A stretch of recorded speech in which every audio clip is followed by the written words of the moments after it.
Bonjour à tous. Je vais d'abord me présenter. Je m'appelle Karen Lee. Je suis actuellement la directrice générale de Parkinson Canada. J'ai eu l'honneur et le privilège au cours de la dernière année de diriger cette organisation à travers ce que j'appellerais une occasion d'écouter, de se connecter avec la communauté et d'apprendre des gens qui vivent avec le Parkinson.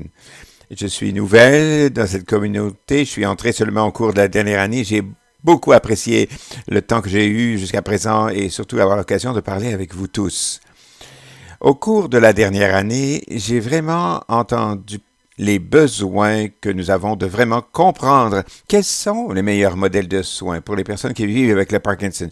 Nous savons qu'actuellement, on ne sait pas ce qui cause la maladie de Parkinson, comment la traiter et comment mieux diagnostiquer la maladie. Et peu importe où vous vivez, que ce soit dans une région rurale ou dans plusieurs villes, une chose que j'ai entendue de façon constante, c'est que les gens ont besoin de meilleur accès aux soins. Et lorsque je parlais avec des cliniciens ainsi qu'avec des chercheurs et des personnes qui vivent avec le Parkinson, j'ai aussi entendu dire que les modèles de soins diffèrent beaucoup selon la province où vous vivez. Là-dessus, donc, Parkinson Canada a également développé un nouveau plan stratégique. Nous avons 3 piliers principaux. L'un étant qu'on veut toucher davantage de personnes qui vivent avec le Parkinson et on va faire ça de plusieurs façons par notre programmation et nos services. Deuxièmement, on veut aussi entrer en partenariat et collaborer avec plusieurs autres pour vraiment faire avancer l'innovation dans la recherche. Et troisièmement, et ce qui est très important, c'est pour ça qu'on est ici, c'est qu'on veut donner la voix des gens qui vivent avec le Parkinson. On a entendu très clairement que peu importe ce qui arrive, nous sommes ici pour les gens qui vivent avec le Parkinson et nous devons vraiment comprendre quel est le meilleur modèle de soins pour que nous puissions avoir la meilleure qualité de vie possible pour les gens qui vivent avec le Parkinson ici au Canada. J'aimerais remercier AbbVie qui a donné le financement nécessaire pour rendre cet événement possible aujourd'hui. En même temps, Parkinson Canada ne peut pas faire cela tout seul. Plusieurs parmi vous sont des parties prenantes dans notre communauté et vous participez aujourd'hui et tout au long de nos discussions en table ronde. Et beaucoup d'organisations communautaires se sont jointes à nous en collaborer avec nous pour rendre ça possible. Donc, j'aimerais remercier la Société du Parkinson de la Colombie-Britannique, les associations de Parkinson de l'Alberta, U-Turn Parkinson, la Société du Parkinson du Sud-Ouest de l'Ontario, Parkinson Québec et la Société du Parkinson de Terre-Neuve et Labrador. Il est très important que nous nous réunissions pour aider les personnes qui vivent avec le Parkinson où qu'ils soient. Karen va vous donner plus de détails aujourd'hui sur les tables rondes un peu plus tard, mais le but pour aujourd'hui, c'est d'avoir une meilleure compréhension de ce qui se passe dans la communauté du Parkinson du côté des modèles de soins et on veut participer non seulement avec la communauté des patients, avec les gens qui vivent avec le Parkinson, les chercheurs et les cliniciens, mais aussi comment faire du plaidoyer, militer et faire avancer les choses dans notre pays. Alors, vous allez en entendre parler davantage un peu plus tard. J'aimerais aussi rapidement partager avec les membres de l'auditoire, vous pouvez soumettre des questions à nos panélistes par la fonction de clavardage, le chat. Donc, si vous avez une question, indiquez clairement à qui vous adressez votre question et on va essayer de répondre à autant de questions que possible à la fin du webinaire. Tout d'abord, j'ai le privilège de vous présenter le Dr Angelo Antonini. Le Dr Angelo Antonini est professeur de neurologie à l'Université de Padua, en Italie, et il est responsable de l'unité du Parkinson et des troubles du mouvement à la clinique de neurologie de l'hôpital universitaire de Padoue. Il a publié près de 400 articles révisés par des pairs et a été invité comme conférencier à des congrès de neurologie nationaux et internationaux dans plus de 40 pays du monde. Il est membre honoraire de la Société de neurologie de la France et de la Roumanie et est boursier de l'Académie européenne de neurologie. Il est aussi le président élu de la section européenne de la Société pour les troubles du mouvement. Merci donc, Dr Antonini, de venir nous faire une présentation aujourd'hui. Alors, je pense que pour moi, je dirais que ça a été un grand honneur d'être impliqué dans cet événement. Je vais essayer de vous donner un peu un survol, un aperçu général. Donc, je vais discuter de certains des modèles de soins que nous considérons. Mais d'abord, je pense que avant d'entrer dans quelques discussions, que ce soit sur les modèles de soins et sur la façon dont on peut approcher les soins à la maladie de Parkinson, je pense qu'il faudrait regarder d'abord le contexte. Quand on pense à l'Europe, comme vous le savez sûrement, on pense bien sûr à un grand nombre de pays et chacun de ces pays alloue différentes quantités d'argent aux soins de santé, différents budgets. Comme vous voyez sur ce tableau, les dépenses publiques en santé que nous avons en Europe varie considérablement. On voit qu'il y a certaines régions, certains pays qui dépensent 3 à 4 fois plus que les autres. Et aussi, selon l'endroit où vous vivez en Europe, le nombre de lits d'hôpital disponibles pour des besoins médicaux varie et aussi considérablement. On voit que des pays comme l'Allemagne ont quelquefois 4 fois plus de lits que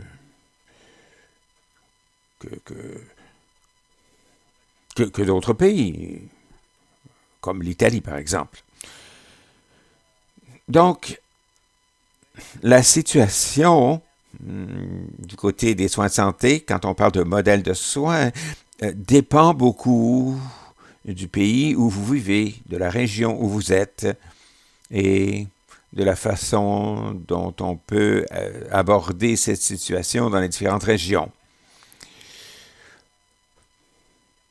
Lorsque le Congrès américain a publié ou adopté cette loi, ce Patient Empowerment Act, cette loi sur l'autonomisation des patients, le renforcement de l'autonomie des patients, je crois que cette loi va changer un peu l'environnement. Vous allez voir qu'en Europe, on a plusieurs pays et chaque pays gère ses soins différemment. Essentiellement, nous avons 2 pays, en particulier l'Italie et le Royaume-Uni, où on a un système de soins de santé national, ce qui veut dire qu'il y a une institution gouvernementale avec des régies régionales qui maintiennent un certain niveau de dépenses spécifiques pour les soins de santé, avec des budgets fondés sur les besoins nationaux et régionaux. Et ensuite, il y a la plus grande partie des autres pays où vous avez un système d'assurance santé. Quelquefois, c'est une assurance nationale, comme la France et l'Espagne. À d'autres endroits, c'est l'assurance privée ou des modèles mixtes national-privé, comme en Allemagne, par exemple, où cela, bien sûr, affecte un peu les coûts et l'approche aux maladies chroniques. Lorsque on a vu cette loi-là sur le renforcement de l'autonomie des patients aux États-Unis et le besoin de mettre les patients et la personne qui a la maladie au centre de notre prise en charge et de notre approche thérapeutique, je pense que les choses ont changé. Graduellement, également dans nos régions. Par le passé, la plus grande partie de l'approche médicale aux maladies chroniques était fondée sur une relation personnelle entre le médecin et son patient, alors qu'une approche de soins plus personnalisée est devenue graduellement plus pertinente, particulièrement facilitée par le fait qu'il y a maintenant des lignes directrices sur le besoin de soins de santé et d'une prestation personnalisée et le besoin d'une collaboration à l'échelle de l'Europe pour adopter partout en Europe des soins de santé plus personnalisés. Donc, les choses ont changé de façon significative partout en Europe, particulièrement grâce à la COVID, grâce à cette pandémie. Cette pandémie nous a mené à un changement dans la prise en charge des maladies chroniques sur des patients ambulatoires. Ces soins sont maintenant de plus en plus centrés sur les besoins du patient plutôt que sur les besoins des hôpitaux et des médecins. Maintenant, une des approches que nous avons aidé à publier avec nos collègues canadiens, et particulièrement avec le groupe de Thiago Mestre à Ottawa, Une de ces approches, donc, a été d'essayer de définir un cheminement, trajectoire qui convient aux personnes qui ont la maladie de Parkinson et en général pour les patients qui ont des maladies chroniques.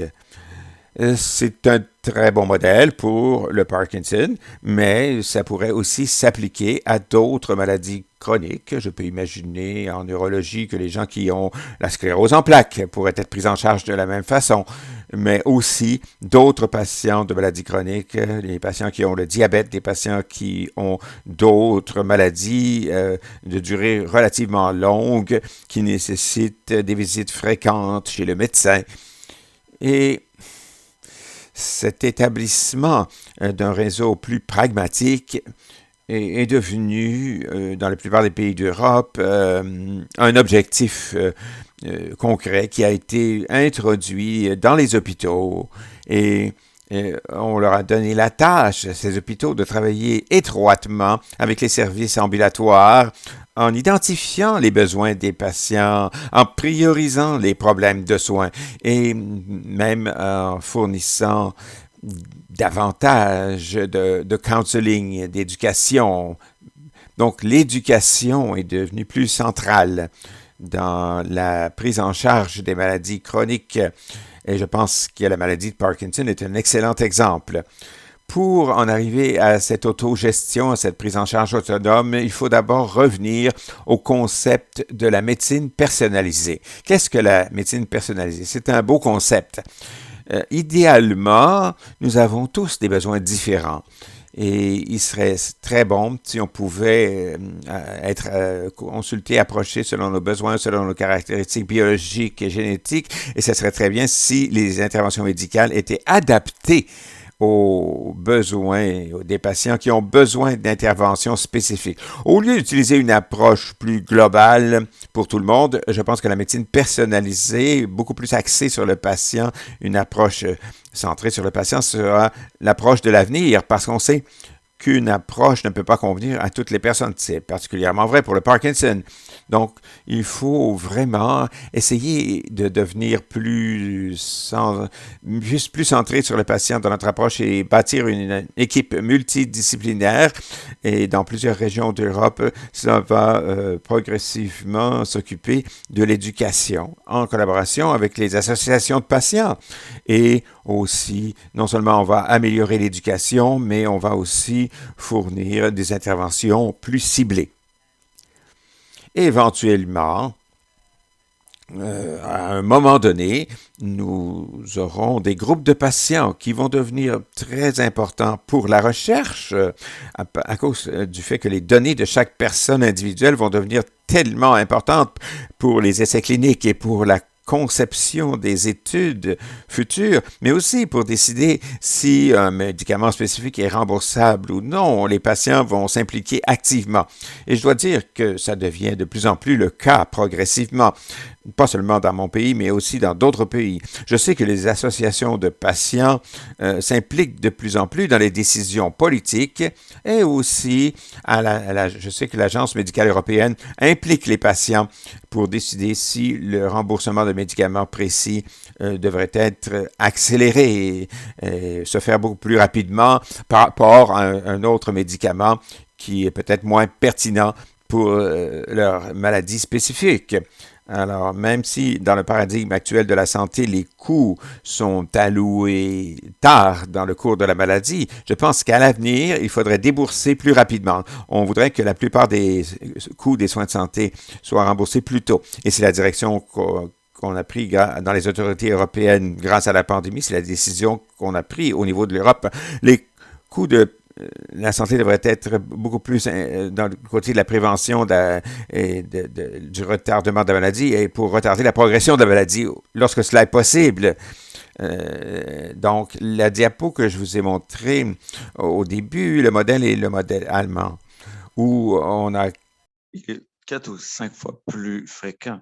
Donc, les patients sont amenés à l'hôpital longtemps et ça devient de plus en plus obsolète et les patients sont de plus en plus gérés à titre de patients externes lorsqu'ils ont la maladie de Parkinson, évidemment.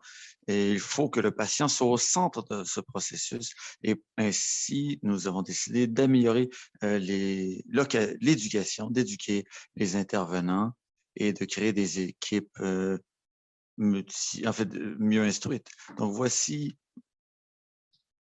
les lignes directrices européennes pour le traitement du patient qui est aux prises avec la maladie de Parkinson. Et quelques étapes plus loin, on constate que ces patients sont de plus en plus considérés comme des patients externes en Allemagne. Donc, il y a plusieurs exécutions ici. Voici un exemple à l'université de Marburg en Allemagne. Ils ont élaboré un programme d'éducation aux intervenants et pour démontrer que l'éducation est non seulement importante pour faciliter la prise en charge des patients, mais aussi peut améliorer la qualité de vie des patients, des personnes vivant avec la maladie de Parkinson. Donc, également aux États-Unis, à l'université Michael J. Fox, en fait, Michael J. Fox, l'acteur, a encouragé cette procédure. Donc, grâce à lui, on a démontré que ces nouvelles façons de gérer, de traiter la maladie sont efficaces et ça peut mener à une gestion, une prise en charge plus efficace de la part des spécialistes. Je crois qu'un des éléments essentiels aujourd'hui, c'est que moins de la moitié des patients peuvent consulter un spécialiste dans la maladie de Parkinson. Donc, c'est très important. C'est une donnée très importante. Et l'accès à des établissements munis d'équipes multidisciplinaires, des infirmiers formés. L'accès à ces soins spécialisés est de plus en plus restreint et difficile. Il y a une réduction de la... S'il y a une équipe multidisciplinaire avec un infirmier et des neuropsychologues et un planificateur de soins et au niveau de la spécialisation, ils doivent interagir avec le neurologue après l'évaluation du patient et avec les spécialistes dans des pays comme le Royaume-Uni et l'Italie. Ces spécialistes sont en place et sont très importants parce que c'est eux qui maintiennent le contact régulier avec le patient. Donc, je crois que pour conclure ma conférence, je dirais que c'est important de créer un réseau de soins et de faire participer la famille également. Ça peut enlever un poids sur les épaules du patient et du système également. Et il y a une indication que lorsqu'un diagnostic est posé, si l'information, en fait, suffisamment d'informations est fournie aux clients et au personnel soignant, ça permet justement une prise en charge plus efficace et ça permet d'opérer une approche de soins intégrés où plusieurs acteurs du milieu hospitalier ou de la santé vont intervenir à plusieurs niveaux. Donc, cette approche est plus efficace. Je crois que grâce à la technologie, et j'imagine que mes collègues vont en parler, la technologie va aider, mais on ne peut pas remplacer le personnel soignant comme en fait un médecin qui a une relation soignant et patient. Je crois que rien ne remplace cela, mais je crois que la technologie va aider le processus de soins. Et on croit réellement que les thérapeutes et les intervenants du milieu multidisciplinaire, des soins multidisciplinaires sont importants, jouent un rôle central et peuvent fournir des ressources suffisantes pour rendre les patients, en fait, faire en sorte que les patients de la maladie de Parkinson soient au centre de ce processus de soins. Cela dit, c'est la fin de ma conférence. Je passe la parole au prochain conférencier. Merci beaucoup. Je m'appelle Cameron Duncan, je suis directeur aux initiatives stratégiques et communications à Parkinson Canada. Donc, le docteur Sonia Mathur est médecin à Toronto. Elle a pris sa retraite. À 28 ans, elle a commencé à travailler sur les cas de maladie de Parkinson. Elle est en fait militante pour les droits des personnes vivant avec la maladie de Parkinson. Elle a été co-présidente de la Fondation Michael J. Fox pour la recherche Parkinson, ainsi que la conseillère principale scientifique de cet organisme. Elle a également été sur le conseil d'administration sur le conseil de rédaction du journal pour les études sur la maladie de Parkinson. Elle a cofondé PD Avengers, qui est une escouade Parkinson. Elle est aussi la fondatrice d'initiatives, de plateformes pour inspirer et éduquer les gens vivant avec la maladie de Parkinson. Bienvenue, Dr. Mather. Merci beaucoup de cette Nous passons donc à la Dr. Sonia Mather. Merci du privilège de vous adresser la parole aujourd'hui. C'est un vrai plaisir. Comme je l'ai mentionné dans les diagnostics de maladie de Parkinson, il y a quelques années, c'était 28 ans. Après ça, je me suis retiré de la pratique médicale et j'ai commencé à écrire, donner des conférences, faire de l'éducation avec plusieurs organisations. En d'autres termes, je suis passé de ce que je croyais une pratique médicale très occupée à une vie très, très occupée de défense des droits en matière de maladie de Parkinson. Dans quelques minutes, je vais partager avec moi pourquoi, d'un point de vue personnel et professionnel, le plaidoyer est si important. Et quelques minutes pour vous dire comment les PT Avengers sont venus au jour et quel est le but de ce groupe de plaidoyer. D'abord, comment est-ce qu'on décrit le plaidoyer? Le plaidoyer, par définition, c'est toute activité par laquelle un individu ou une personne qui vise à influencer les décisions dans un système clinique, économique et dans des institutions. Et dans le cas de plaidoyer pour des patients ici, on parle d'objectifs pour des buts axés sur les patients. C'est la définition, en fait. Ce dont on parle, en fait, c'est de faire une différence pour notre communauté des patients atteints de la maladie de Parkinson. Donc, est-ce que je me vois comme une plaideuse spécialiste en plaidoyer il y a 22 ans avant mon diagnostic? Je pourrais dire que la plus grande partie de mon temps se passe dans le domaine de la militance et du plaidoyer pour servir la communauté des patients du Parkinson. C'est ma passion. Mais ça n'a pas toujours été comme ça. J'ai été diagnostiqué, comme j'ai dit, à l'âge de 28 ans et j'ai juste de compléter mes résidences en médecine et j'ai attardé mon premier enfant à cette époque. Et c'est là où j'ai commencé à me renoter un tremblement dans mon petit doigt de la main droite. J'ai été voir mon collègue à la clinique à laquelle je venais de me joindre et après un examen neurologique rapide, elle a dit, je pense que vous avez un début de maladie de Parkinson. Et malheureusement, c'était aussi le moment où notre amitié s'est terminée parce qu'il avait tort, en fait. Je ne pouvais pas avoir la maladie de Parkinson, bien sûr. J'ai mis fin à notre amitié. Après avoir une consultation en de meilleurs centres à le Toronto Western Hospital, j'ai consulté plusieurs spécialistes qui m'ont exonéré. Je voulais faire exonérer mon diagnostic, mais pourtant, ils l'ont confirmé. Alors, cette période si joyeuse, j'ai deux merveilleux enfants, un merveilleux mari qui me soutient beaucoup et dans un bon cercle social. Au lieu de ça, ça a été gâché par tout ce diagnostic avec une trajectoire inattendue que je ne pensais pas devoir prendre. Dans la première décennie de ma maladie, j'ai passé dans le déni, dans la peur, la colère, le secret. Je m'immergeais dans la vie, le travail, la famille pour ne pas faire face à mon diagnostic.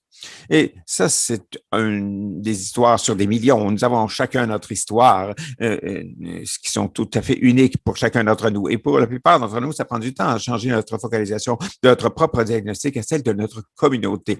Et comment ce changement se produit-il? Pour moi, mes amis, mes amis m'ont aidé beaucoup.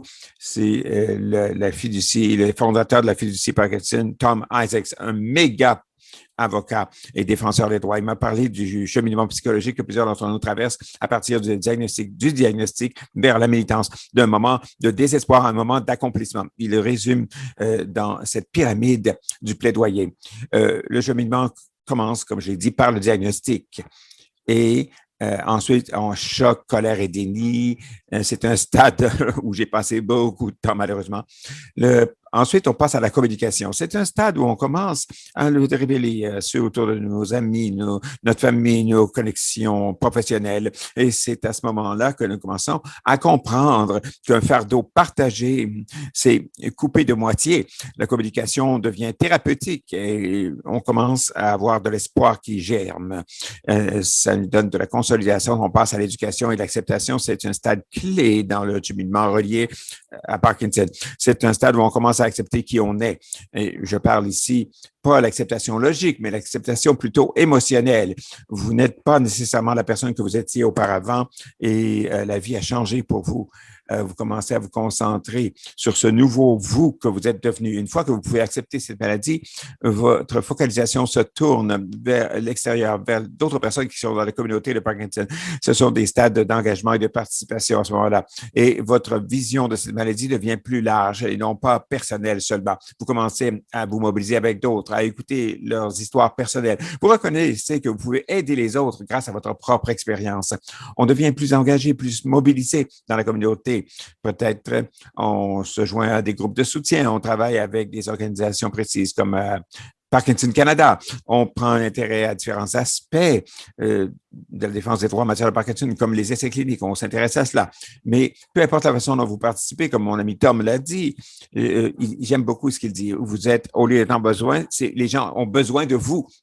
Alors, c'est là où vous commencez à être que la qualité de vie pour vous est vraiment votre objectif premier. Et ça, c'est l'étape du plaidoyer. Vous commencez à consacrer une grande partie de votre temps au Parkinson. Ça commence à votre objectif, votre passion. Vous cherchez une communauté qui recherche un traitement curatif avec d'autres intervenants ainsi que d'autres personnes reliées au monde de la maladie de Parkinson qui cherchent votre avis. Et cette étape de la militance, c'est une étape d'influence où on peut avoir un impact sur les bons soins et les bonnes politiques en impliquant des organisations pharmaceutiques, des organisations de patients ou d'autres initiatives scientifique. Ça n'a pas besoin d'être aussi intense que cela. Il s'agit simplement de vouloir faire une différence à un niveau plus large ou dans votre communauté locale, soulever la conscientisation, promouvoir la recherche clinique. Ce sont toutes des activités de plaidoyer. Alors, c'est votre opinion, votre urgence, votre passion, votre participation, votre empathie qui mène tous à des résultats tangibles et qui autonomisent les gens autour de vous. Et tout cela en unissant ensemble plusieurs personnes qui font du plaidoyer, on arrive au sommet de la pyramide, qui est le but ultime, bien sûr, le traitement curatif. Comme mon ami Tom l'a dit également, il a dit, il y a un problème avec un sentiment d'urgence dans la communauté des patients. Ces patients sont alimentés non seulement par l'urgence, mais aussi par l'espoir.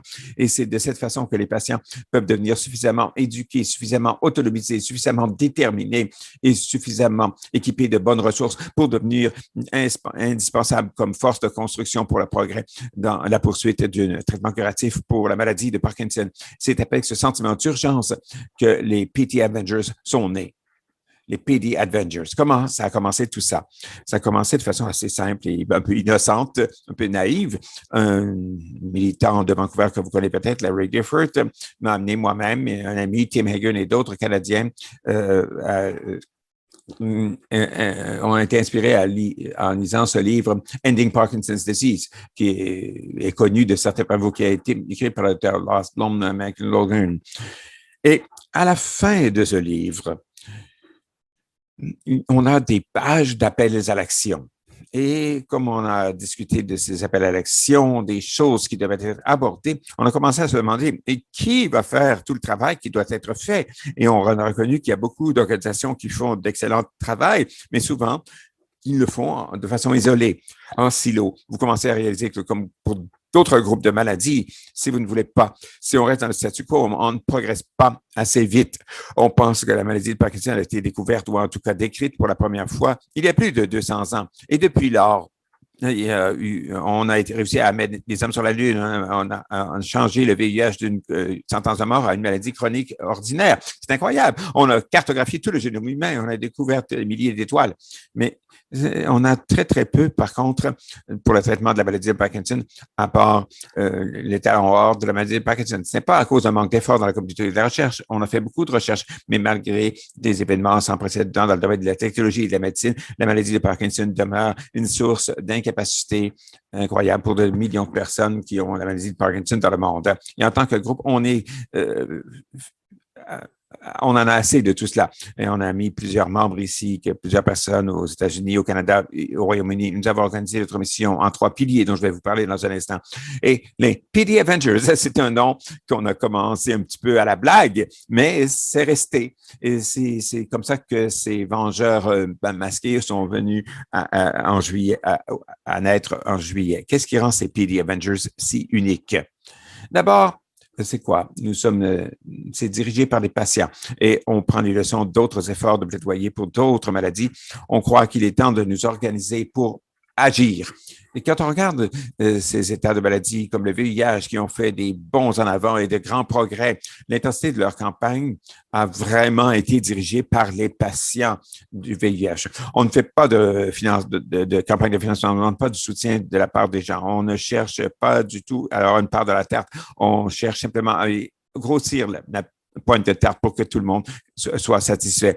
Et on n'a pas besoin de réinventer la roue. On est là, on ne veut pas inventer la roue, on veut amplifier les campagnes qui existent déjà, les campagnes de nos partenaires organisationnels. On veut élargir leur portée et donner des messages qui portent grâce au pouvoir des nombres. On veut unifier la communauté mondiale du Parkinson. On veut avoir une communauté mondiale. J'ai mentionné le bon travail qui se fait, mais qui se fait souvent en silo, avec de la duplication et du chevauchement qui crée un gaspillage d'efforts et de ressources et surtout de temps. Et nos communautés ne veulent pas gaspiller leur temps. Nous croyons au pouvoir de la collaboration et on a déjà vu des résultats positifs à la suite de cette collaboration dans cette courte période. On veut aussi unifier la communauté mondiale de patients. Ce but d'unification comprend le but de répondre aux besoins et d'apprendre les gens qui sont un peu dans les zones oubliées du monde, un peu au-delà de nos frontières nord-américaines, pour essayer de servir les besoins de nos communautés dans des endroits comme la Roumanie, l'Ouganda, le Cameroun, des endroits où, je vous dirais, d'après ce que j'ai appris au cours de la dernière année, où il y a des besoins de base, comme l'accès à quelques soins médicaux que ce soit, ou des petits médicaments comme la dopamine, ne sont tout simplement pas présents. J'ai entendu tellement de récits de personnes, particulièrement en Afrique, par exemple en Ouganda, où ils ne vivent que dans des états catatoniques pendant des années et des années parce qu'ils n'ont pas d'accès très simple à des médicaments de remplacement de la dopamine. Alors, ce que nous avons fait, c'est que nous avons divisé notre mission en 3 piliers fondamentaux. Le premier est le mieux-être, ensuite le plaidoyer et troisièmement la recherche. Le mieux-être, c'est-à-dire qu'on croit que tout le monde, peu importe où ils vivent, mérite d'avoir accès aux mêmes soins. On croit que toutes les personnes dans le monde qui ont la maladie de Parkinson doivent avoir accès à de bons médicaments, à des traitements, à de l'information.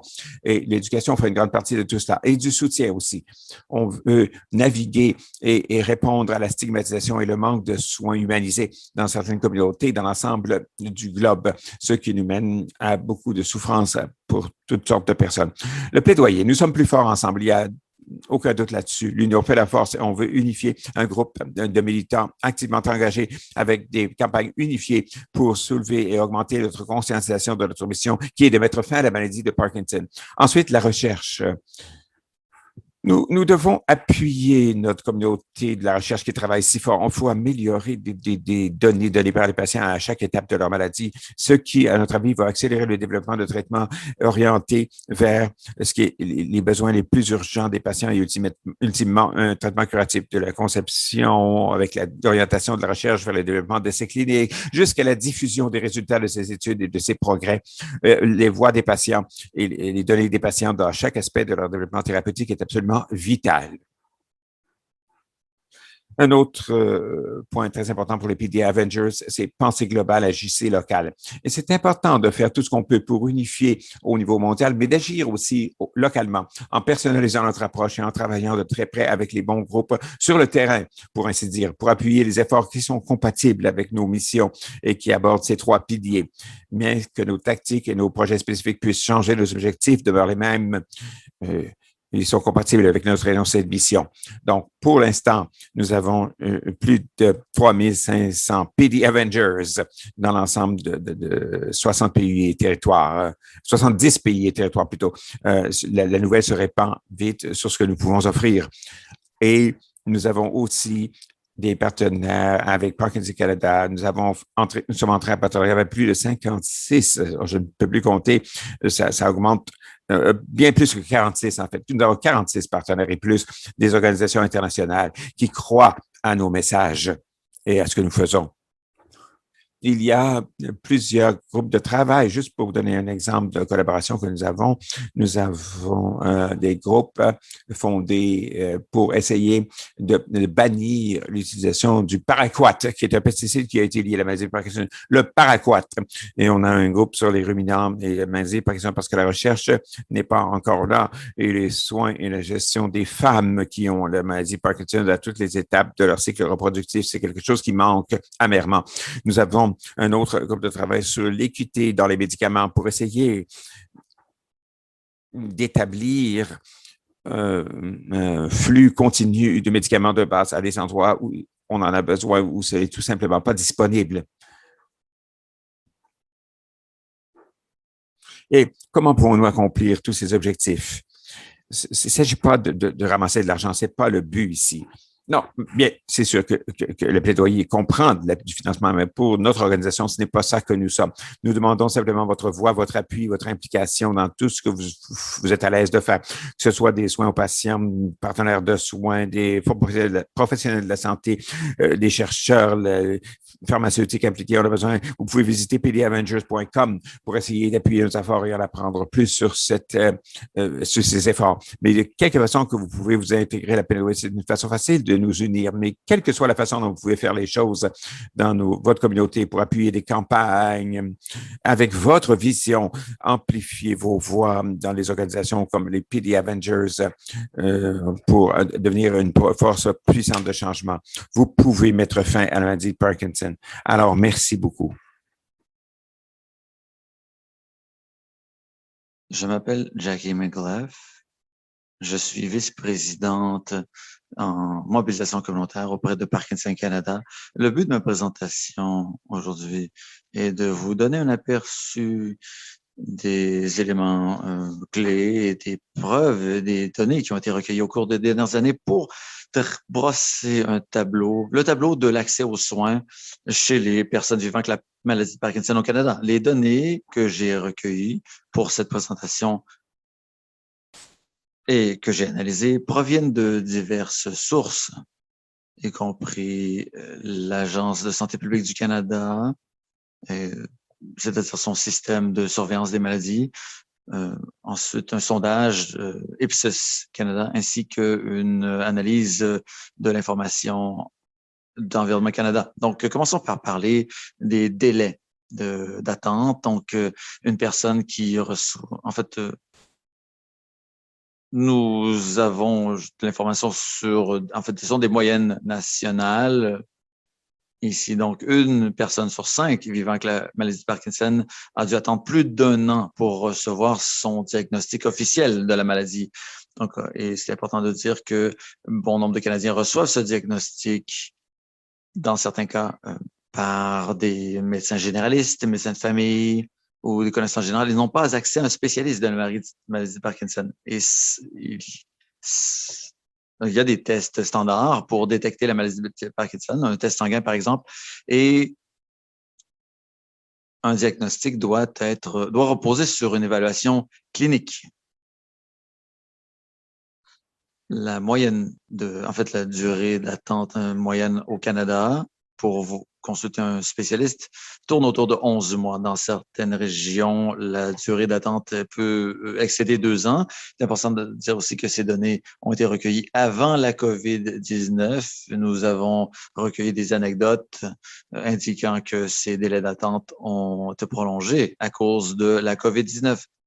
Pour ceux et celles qui cherchent à avoir accès à un spécialiste, comme je l'ai dit, le délai d'attente peut être très long. Au Canada, il n'y a qu'un seul spécialiste de la maladie de Parkinson pour 130 personnes diagnostiquées à chaque année. Donc, ce ratio ne tient pas compte du fait que bon nombre de ces spécialistes sont concentrés dans des zones urbaines. Donc, c'est beaucoup plus difficile pour les personnes vivant en milieu éloigné ou ruraux d'avoir accès à ou de pouvoir consulter ces spécialistes. Donc, les inégalités en matière d'accès au traitement et à la thérapie pour gérer la maladie de Parkinson. Donc, l'assurance maladie gouvernementale est la première source de financement de ces soins. Comme vous le voyez ici, ça comprend des stimulations profondes dans le cerveau et le traitement du DOPA. Donc, il y a des inégalités d'une province à l'autre, ce qui peut donner lieu à un accès inéquitable selon les zones où on se situe au Canada. Donc, environ 55 personnes des gens vivant avec la maladie paient leurs médicaments leurs médicaments pour la maladie de Parkinson avec leurs assurances personnelles. Donc, ils n'ont pas accès à des fonds publics pour s'acheter des médicaments, les médicaments dont ils ont besoin. Donc, les professionnels de la santé ont répondu à des sondages. Ils ont, en fait, sondage sur les services. Les trois premiers services qui ont été mentionnés par les professionnels des soins de santé qui s'occupaient des gens aux prises avec la maladie. Le premier enjeu, c'est d'avoir des rendez-vous avec un spécialiste. Il y a environ 1300 personnes vivant avec la maladie au Canada. Donc, environ la moitié n'ont pas accès à des soins auprès d'un spécialiste. Comme nous l'avons dit, il y a une incidence qui croît justement de la maladie de Parkinson au Canada. Et c'est important de reconnaître que la quantité de spécialistes n'augmente pas à la même vitesse que l'incidence de la maladie de Parkinson, ce qui fait que les délais d'attente se prolongent.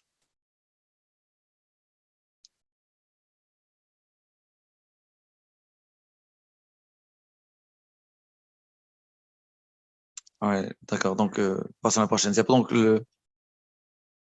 Donc, le deuxième enjeu est en lien avec les activités physiques et les programmes d'exercice physique. Donc, ça, c'est ce que les professionnels de la santé nous ont rapporté. La recherche indique que l'exercice chez les patients de la maladie est très important.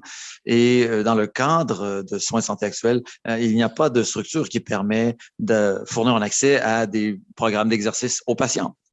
Donc, il y a des réalités financières auxquelles sont aux prises les patients. Donc, plus de 40 des personnes vivant avec la maladie ont du mal à payer leurs factures de soins de santé et les prestations de santé sont parfois une source une source de fonds pour les organismes qui aident les gens à traiter la maladie. Donc, une personne, en fait, une grande proportion de personnes de 20 à 40 ans aux prises avec la maladie signalent qu'ils n'ont pas l'occasion de travailler, donc ils n'ont pas accès à ces prestations maladie. Donc, une personne sur trois vivant avec la maladie a du mal à avoir accès à une couverture d'assurance, à contracter une assurance, justement. Donc, ils doivent débourser de leur poche pour leurs soins de santé, pour traiter la maladie de Parkinson. Dans le sondage sur les dépenses que les gens doivent payer de leur propre poche, près de 75 des patients disent qu'ils paient de leur poche les programmes d'exercice et d'activité physique qu'ils utilisent en titre de thérapie pour traiter leur maladie de Parkinson. Et près de 50 des gens avec la maladie paient de leur poche leurs soins de physiothérapie. Ce sont des services fondamentaux pour les gens avec la maladie pour qu'ils puissent bien vivre. Et justement, le fait que ces soins ne soient pas couverts par les prestations maladie se fait au détriment justement de la qualité de vie de ces personnes. Donc, il y a des réalités en matière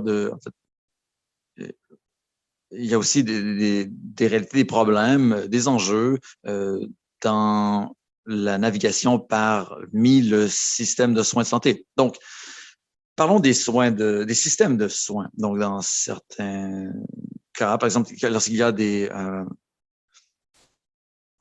lorsque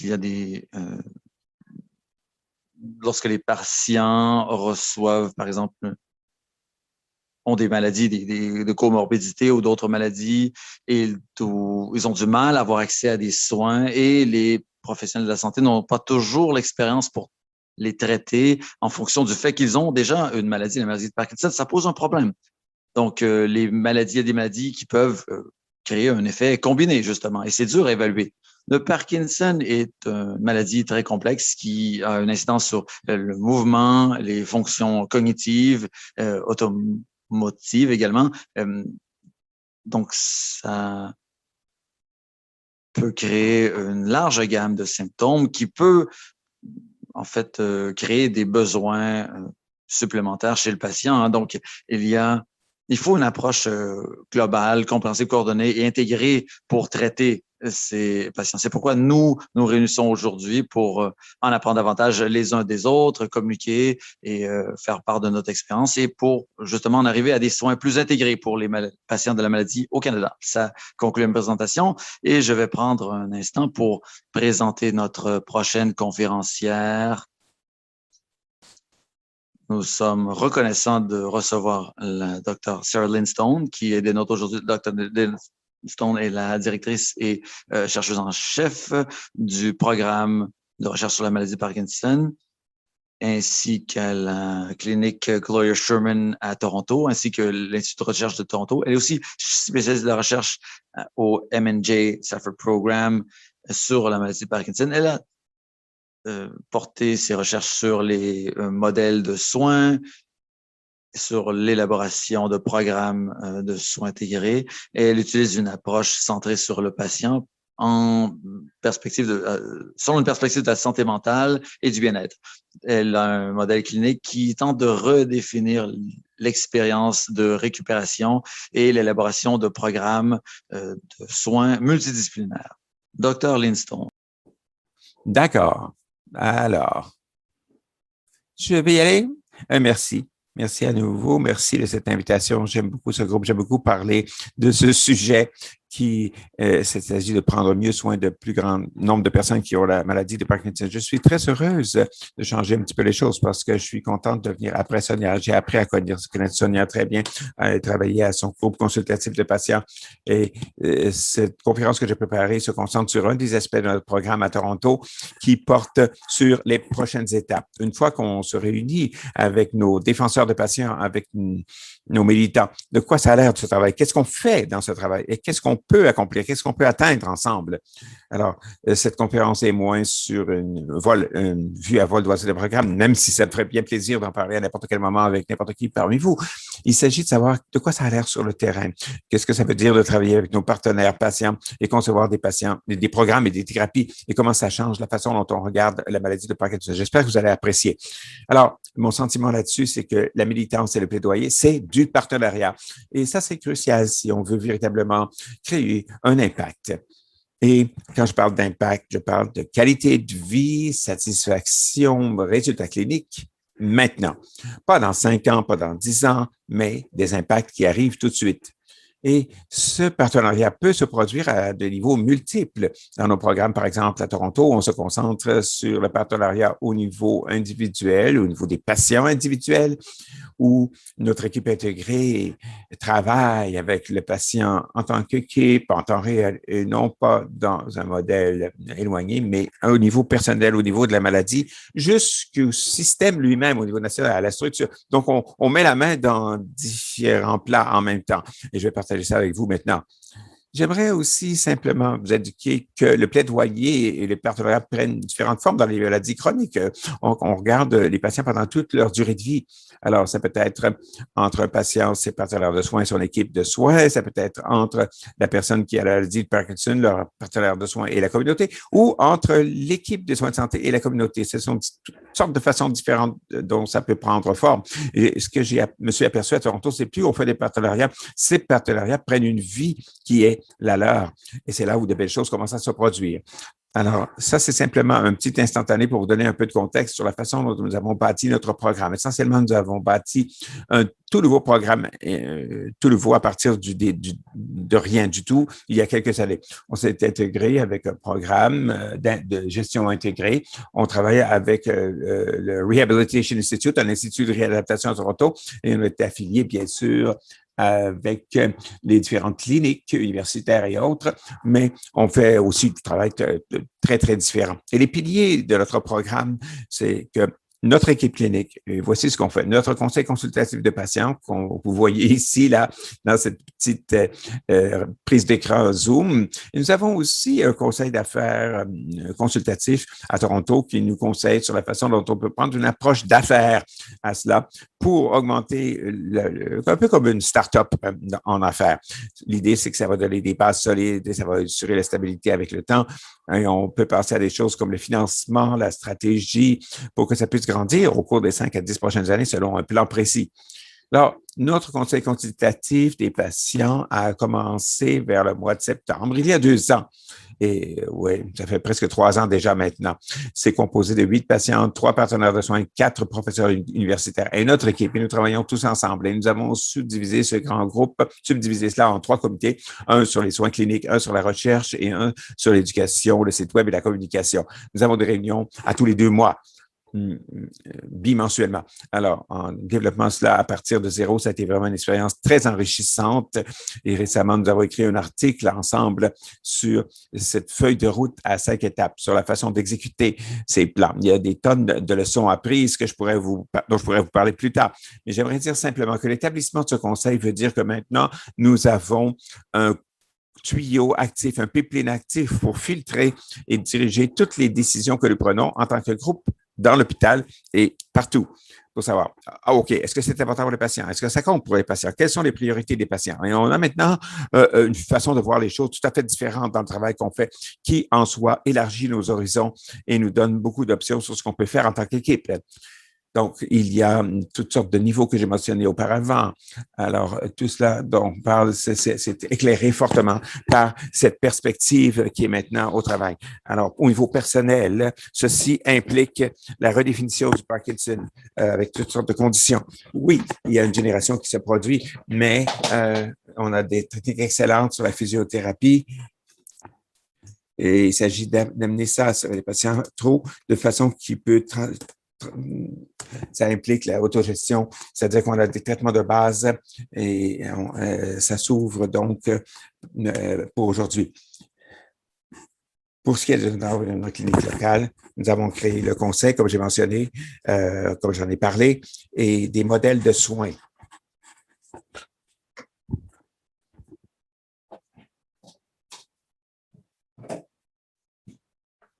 Et les délais d'attente également. Donc, il faut regarder en fait, ça peut avoir un effet sur les niveaux dans les systèmes. Donc, les patients et leurs soignants peuvent, grâce à cet outil, trouver un physiothérapeute dans leur région pour soigner le patient qui a la maladie. Donc, c'est une façon d'établir un partenariat avec le patient. Comme je l'ai dit plus tôt, nous voulons redéfinir la maladie de Parkinson. Donc, comme vous voyez ici, on peut appeler ça de la médecine de précision ou une récupération de précision, mais ça tient compte des symptômes dans le contexte de la vie du patient, selon une perspective de soins généraux. Donc, cette perspective ouvre de nouvelles cibles de traitement, crée des occasions de collaboration et d'innovation, et elle enrichit la relation que vous pouvez avoir avec votre patient ou votre professionnel de santé. Et ce que j'ai remarqué, c'est que l'effet positif amplifie justement cette relation et le patient peut bénéficier de cette nouvelle relation et ça va aider d'autres personnes autour de lui également. Donc, en fait, j'ai une collègue qui est une militante très forte contre la maladie de Parkinson et elle a une façon très visuelle d'illustrer le problème.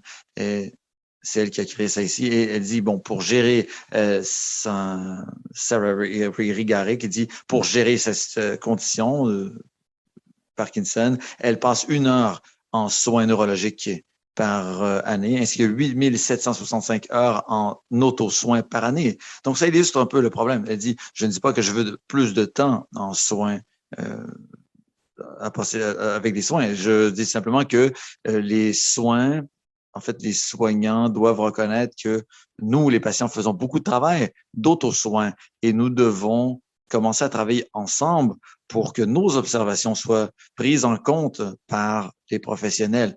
Et Donc, les patients veulent du soutien, ils sont prêts à travailler, ils le font déjà beaucoup. Il faut tenir compte de leurs commentaires parce qu'on peut apprendre d'eux.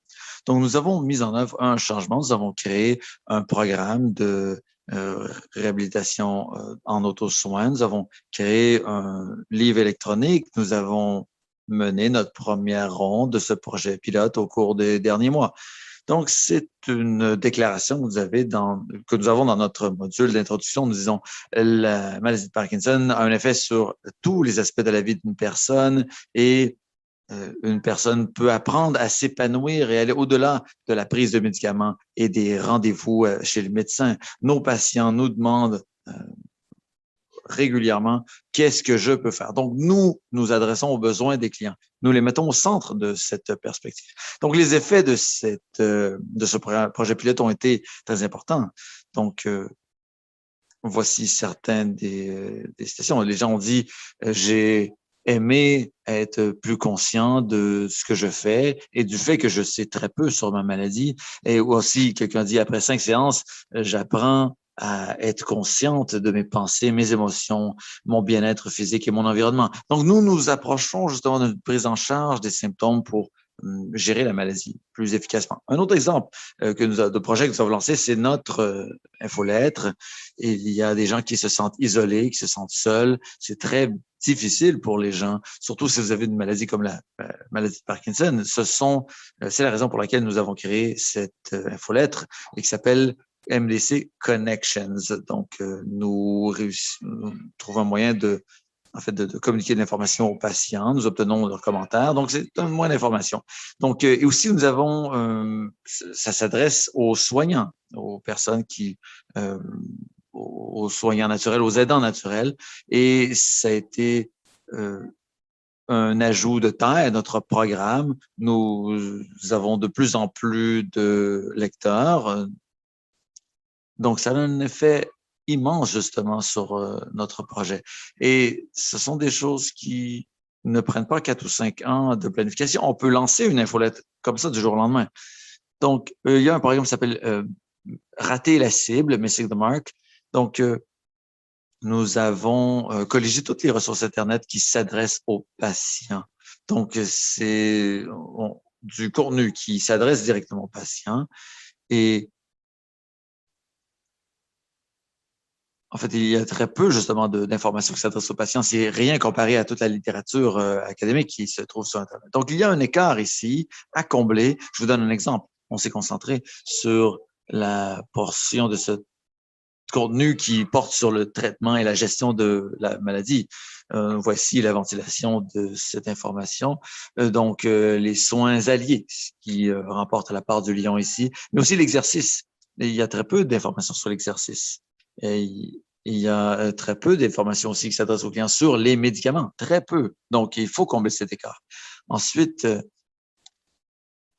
la plupart de cette information porte sur la pathologie du langage.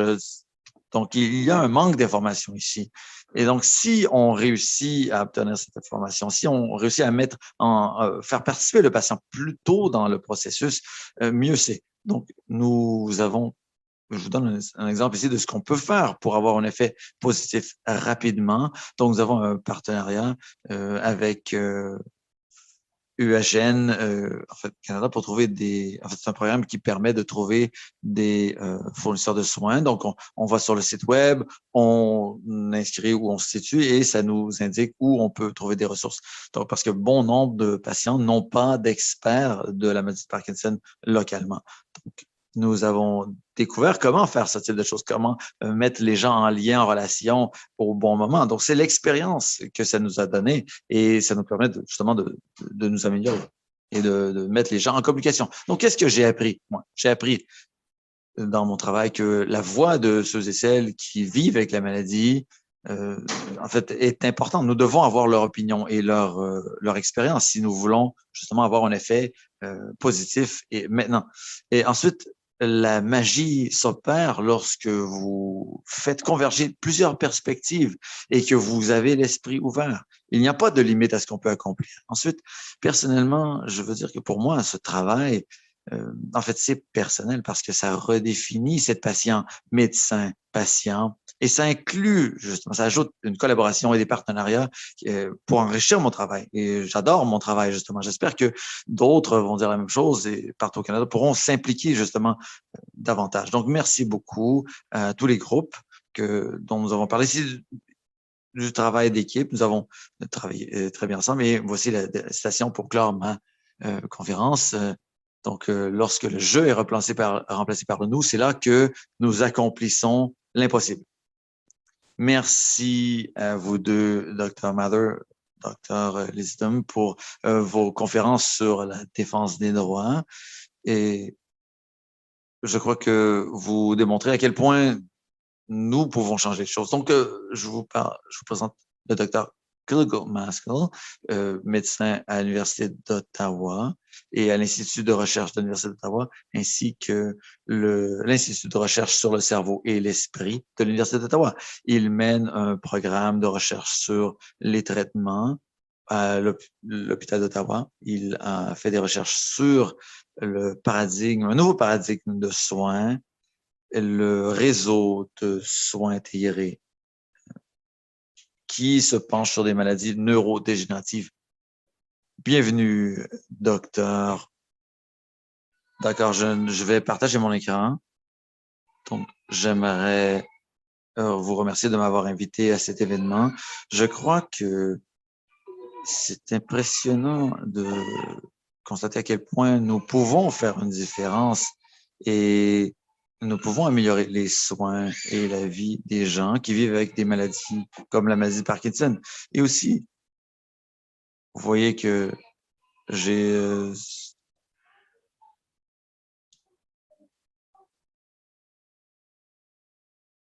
donc, vous voyez, il y a bon nombre de stratégies en matière d'amélioration des soins. On pourrait améliorer ou trouver un nouveau médicament qui pourrait bien gérer la maladie de Parkinson. Et malheureusement, on constate que ce sont des projets qui prennent des décennies, alors que d'autres initiatives peuvent avoir un effet positif sur nos patients en très peu de temps aujourd'hui. Et je crois que c'est une des choses sur lesquelles il faut se concentrer.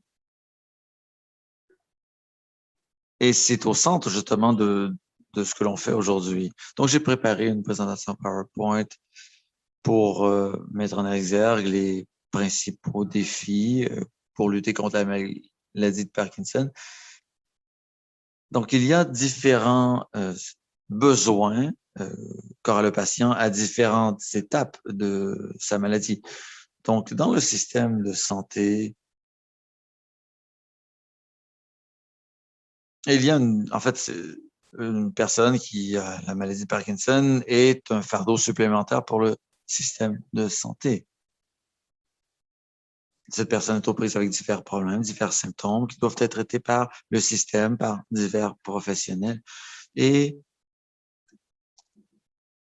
nous utilisons un modèle intuitivement attractif, multispécialité. Donc, on sait que les recherches qui se sont déroulées qui ont donné des données quantitatives, nous apportent plus de questions que de réponses. Et j'imagine que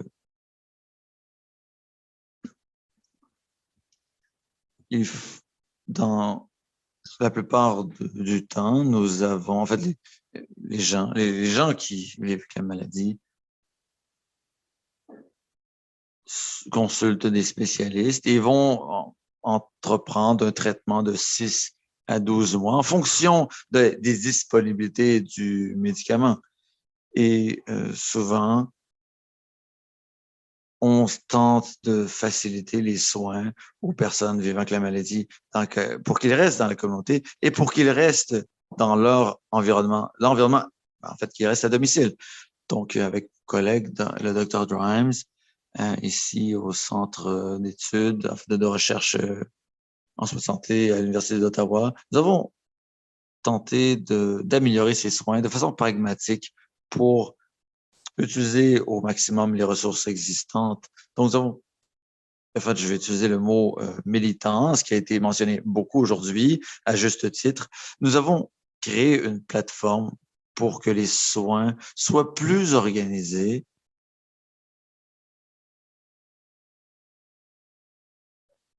de façon à ne pas se concentrer sur un établissement, mais pour se concentrer davantage sur une région, par exemple Ottawa, l'Ontario ou le Canada, ou même d'autres pays.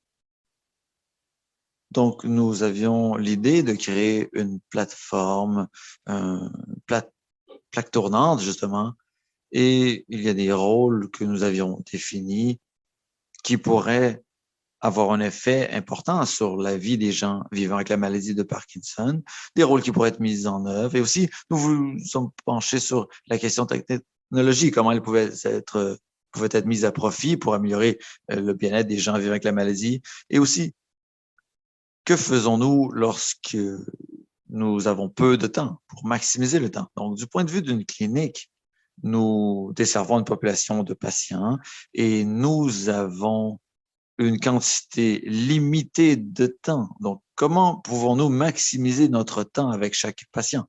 Donc, nous avons formulé des idées déjà en 2014. Donc, cette idée de soins axés sur le patient était au cœur de notre action. Donc, dès le départ, nous voulions créer des rapports consultatifs sur les patients et aussi élaborer les soins, les traitements de façon conjointe. Donc, on appelle ça la co-conception. C'était à la base de notre réflexion au début et c'est ce qu'on voit en fait, c'est ce qui ressort de diverses études. Et aussi, cette idée qui a été reprise aujourd'hui, donc en 2014, on se posait la question, comment mieux utiliser les ressources communautaires ou hospitalières? Et je crois qu'il faut briser éliminer les obstacles dans notre système de santé. Comment pouvons-nous nous réunir ici au Canada, travailler ensemble pour atteindre ces objectifs? C'est la question que nous nous posions. Donc, le temps est limité aujourd'hui, donc je vais parler succinctement des divers éléments que nous avons tenté d'accomplir, que nous avons accomplis à Ottawa. Donc, c'était les principales idées que nous avions. Donc, ce sont nos valeurs principales dans notre nouveau modèle de prestation de soins. Donc, il y a cette idée d'intégrer les soins qui est au cœur des choses. Ensuite, nous voulons axer le patient au centre des soins. En fait, adapter les soins aux patients et nous voulons prêter attention aux différents stades de la maladie chez le patient de façon pragmatique, mais on peut, par exemple, se pencher sur le moment où le diagnostic est formulé, et ensuite l'effet que peut avoir un diagnostic sur le patient lorsqu'il reçoit son diagnostic, comment est-ce qu'il se sent, etc.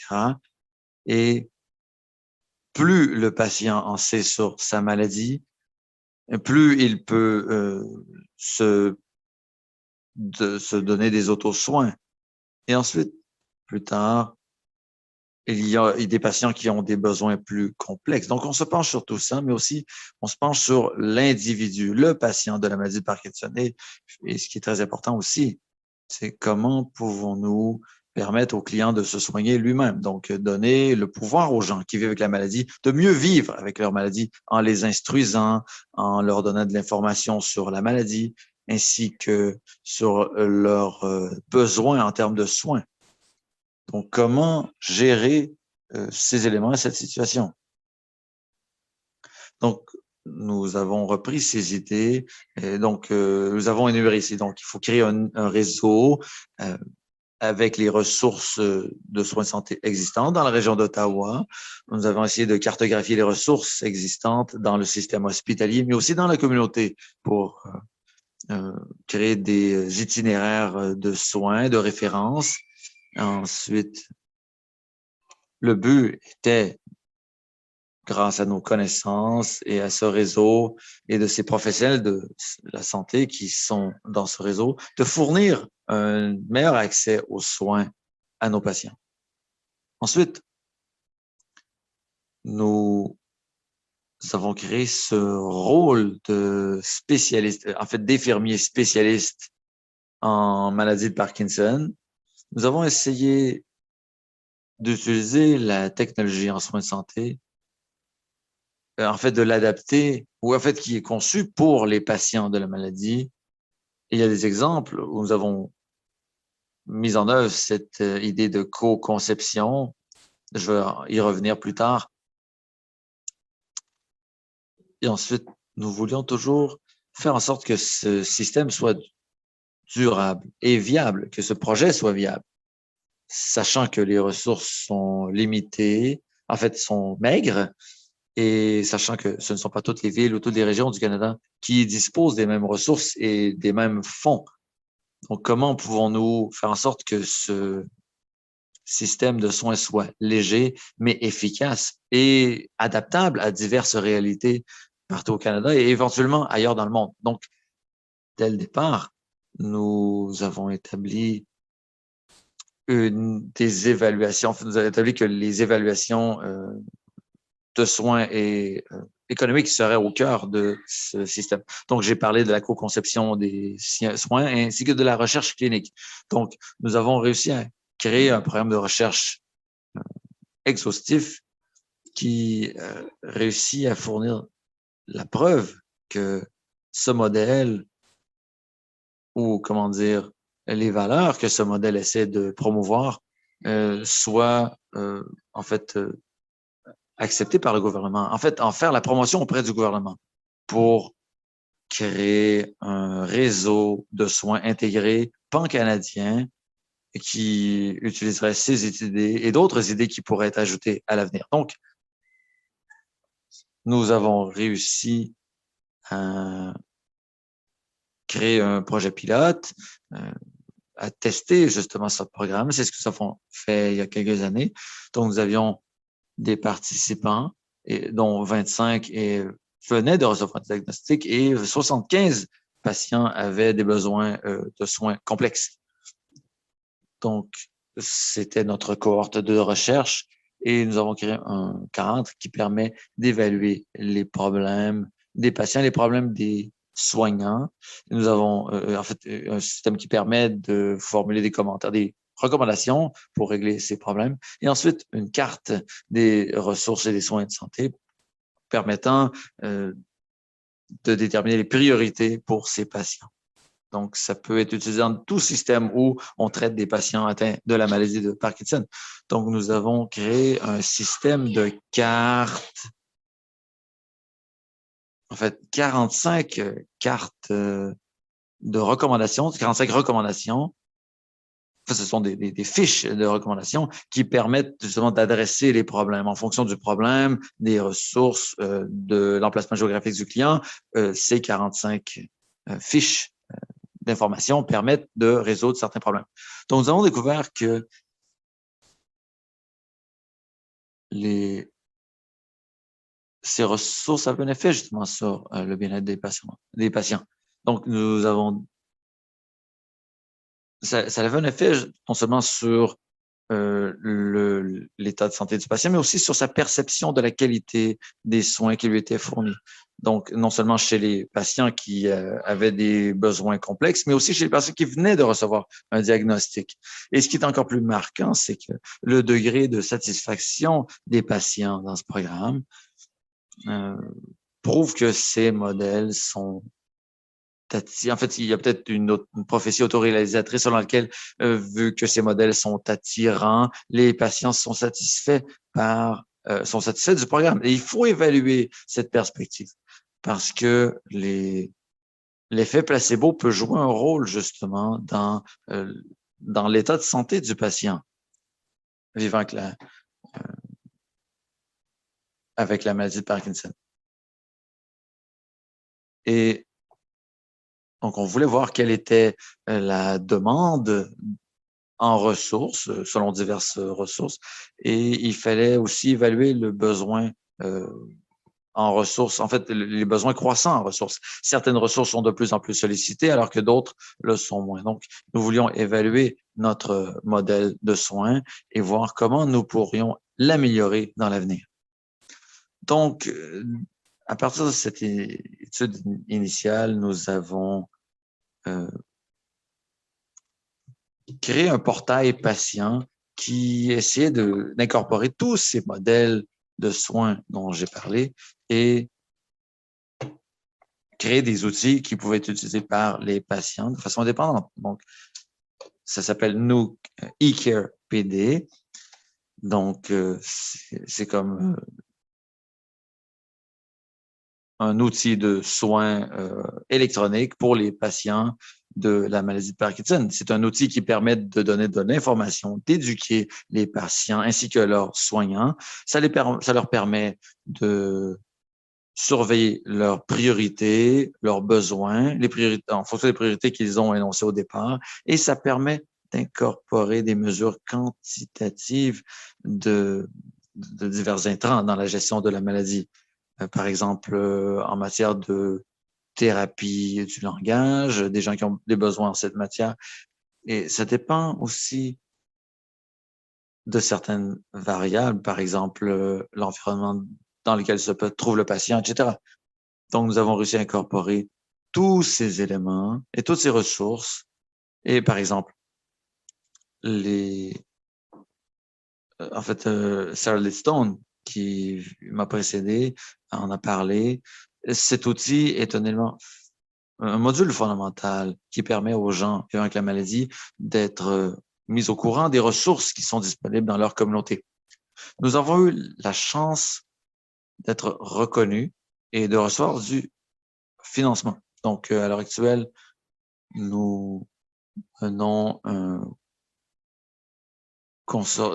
recherche internationale qui s'appelle iCare PD, qui permet d'avoir une perspective d'autres pays, non seulement provenant du Canada, mais aussi d'autres partenaires européens qui sont affichés ici, donc divers pays comme le Portugal, l'Italie, l'Allemagne, l'Irlande, ainsi que la République tchèque qui participent à ce projet.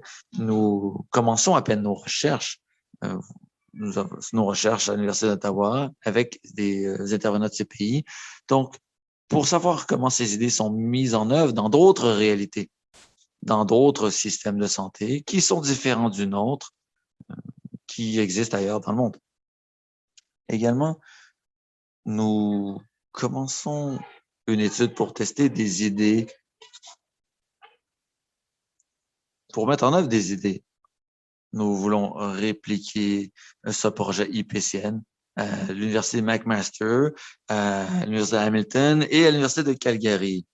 Et c'est un test non seulement pour tester la faisabilité de la mise en œuvre de ce réseau, mais pour déterminer quels sont les avantages et les effets de ces modèles de prestation de soins partout au Canada.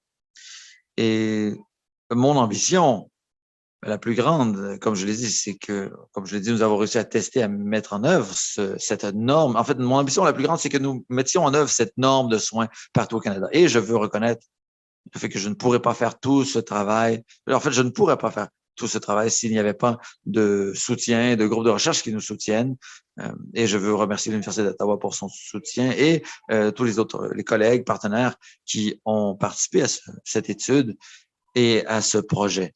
Et j'ai hâte, ça fera plaisir de répondre à vos questions à la fin de la conférence d'aujourd'hui. Merci. Merci, Dr. Mestre.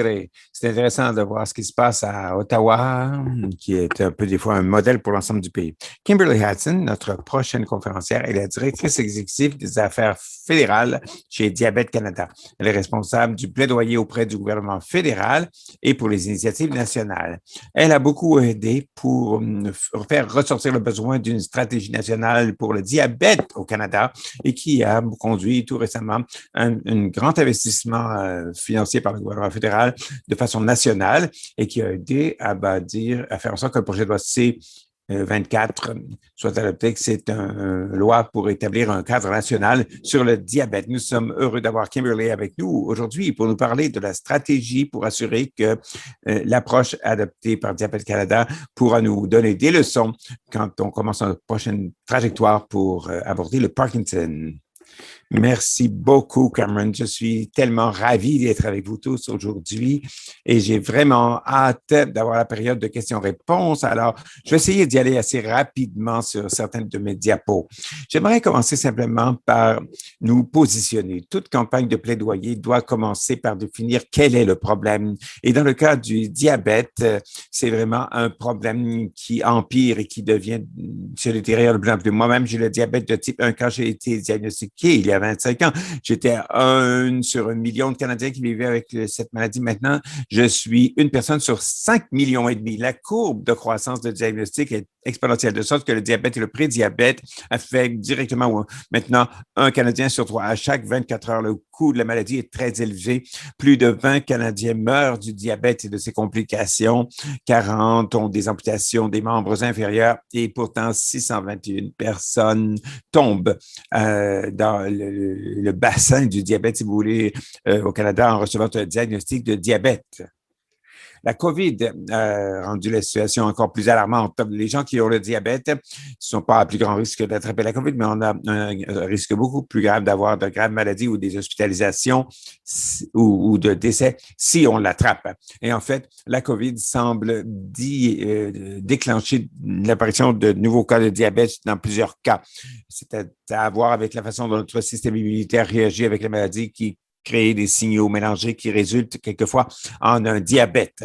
Alors, le message principal, c'est que tant qu'on n'arrivera pas à réduire le fardeau du diabète et d'autres maladies chroniques, on va devoir faire face à ce fardeau ainsi que celui d'autres maladies chroniques. Je vous indique ça pour votre information, mais aussi pour vous dire qu'il s'agit là d'un fait qui nous aide à garder nos campagnes nationales de diabète très actualisées et très à la page et même pendant la pandémie. On a commencé notre trajectoire dans le domaine de la stratégie sur le diabète en septembre 2017 avec une table ronde, avec toutes sortes de séances, avec des personnes provenant d'autres groupes de soutien du monde académique, des cliniciens, de l'industrie. Ils se sont tous réunis pour se dire, est-ce qu'on ne pourrait pas adopter le cadre qui a été adopté dans le cadre du VIH-Sida dans les années 80-90 pour le diabète, pour utiliser ce qui a été utile dans le cas d'une maladie comme le HIV-Sida à une autre maladie non communicable ou non socialement communicable comme le diabète. Et la réponse a été oui,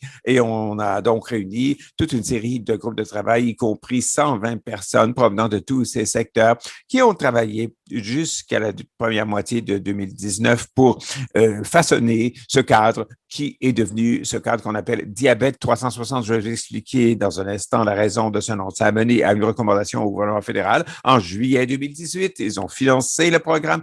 Nous avons passé toute l'année 2018 et 2019 à nous concentrer sur le plaidoyer auprès du gouvernement fédéral ainsi qu'avec les gouvernements provinciaux et territoriaux. C'était une partie importante de notre approche. Nous voulions aller du haut vers le bas ainsi que du bas vers le haut pour relier tous les points selon une ligne pointillée pour avoir une volonté politique commune. Et on a fait un pas de plus et nous avons réuni des représentants au niveau des ministres, des provinces, des territoires, avec certains des agences fédérales clés, des organisations de santé pan-canadiennes, avec des tables rondes. Une de ces tables rondes était en personne, l'autre virtuelle pendant la COVID. On s'est demandé comment pouvons-nous collaborer pour que ça devienne réel. Et on pense que la combinaison de toutes ces choses a nous donné les deux grands gains cette année. D'abord, l'engagement dans le budget fédéral à la mise en œuvre d'un cadre sur le diabète. Ça a été reçu au mois d'avril. Et deuxième point, c'est l'adoption du projet de loi C-27, qui est une loi pour établir un cadre national sur le diabète. C'est maintenant la loi au Canada qu'il faut toujours avoir un cadre sur le diabète. Et on est vraiment ravis de ça. Je ne nierai pas le fait que 2021 est le 100e anniversaire de la découverte de l'insuline au Canada. Ça a probablement joué un rôle pour faire en sorte qu'on ait la volonté politique pour que ça se produise cette année. Qu'est-ce que c'est que le diabète 360 degrés? Très brièvement, c'est un cadre global comprenant 4 cibles.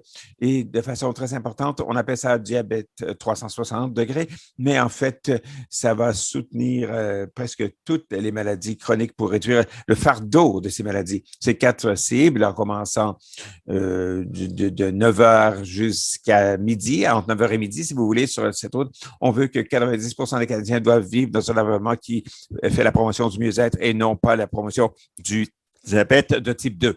Ça, c'est une bonne alimentation, sécurité alimentaire, sécurité du revenu, réduire la pollution environnementale, construire des communautés où on peut marcher. 90 personnes doivent être conscientes de leur statut diabétique. En tout cas, au Canada, il y a au moins 1,5 million de personnes qui ont le diabète sans le savoir. Cela veut dire qu'ils vont avoir des complications qui sont déjà en place lorsqu'ils sont diagnostiqués. Il faut les attraper plus tôt pour assurer une meilleure santé. Le troisième but, c'est que 90 des gens soient engagés dans la prévention des complications. Ça comprend trois catégories de soins. D'abord, les soins dans un système de soins classique. On veut que les gens aient accès aux bons soins au bon moment pour utiliser toute la technologie virtuelle pour aider les soins, pour les amener là où les gens vivent. Enfin, aussi la gestion des soutiens. Comme beaucoup de points bleus, ça a été montré par Sarah, ça a vraiment résonné, ça fait écho en moi. Parce que le diabète, tout comme le Parkinson, c'est une maladie qu'on doit gérer soi-même. Beaucoup d'autogestion. Ça demande beaucoup de connaissances de la part de la personne qui vit avec la maladie, beaucoup de soutien de son entourage. Il s'agit d'avoir accès aux médicaments, aux appareils, aux fournitures et la connaissance nécessaire dont on a besoin pour bien vivre avec le diabète.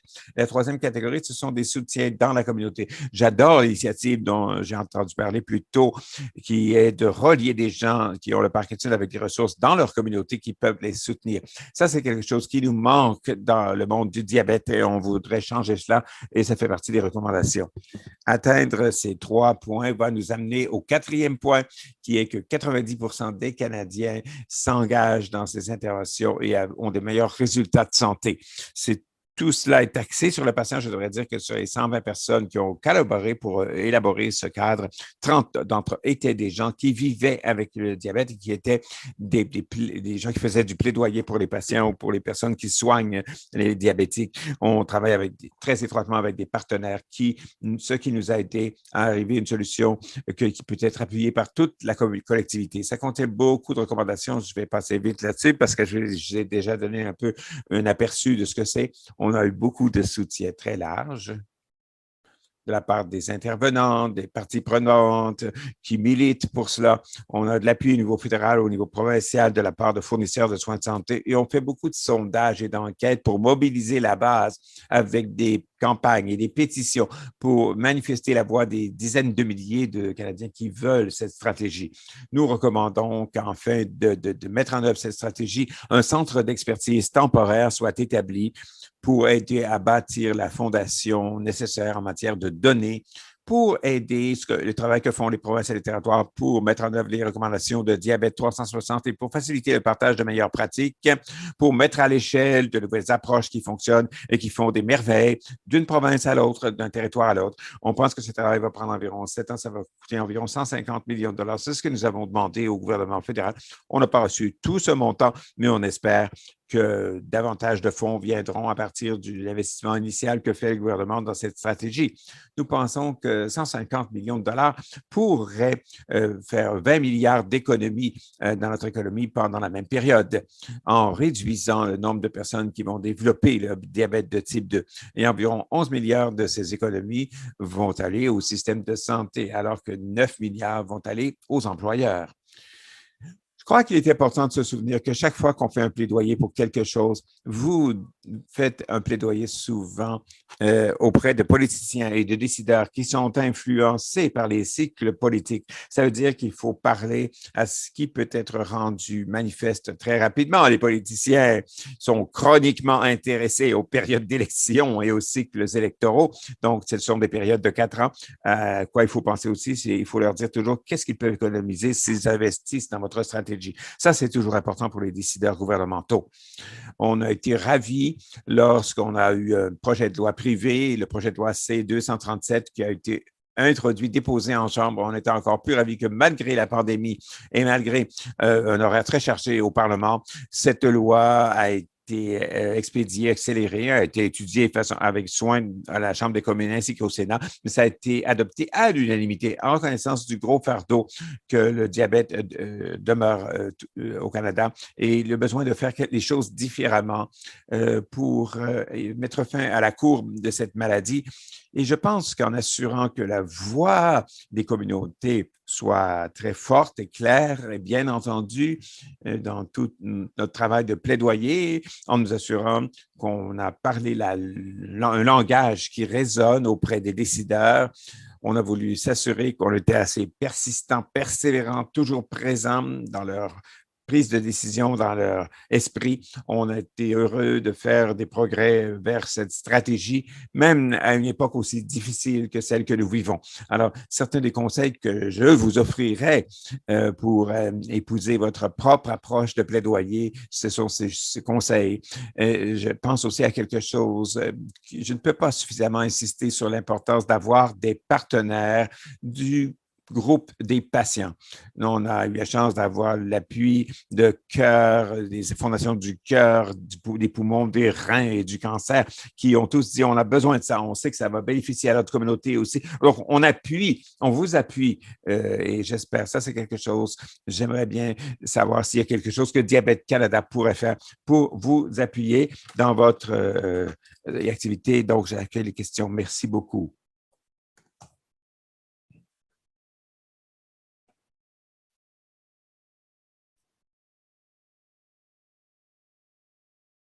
Avez-vous entendu parler du travail que fait Diabète Canada? J'aimerais vous parler maintenant.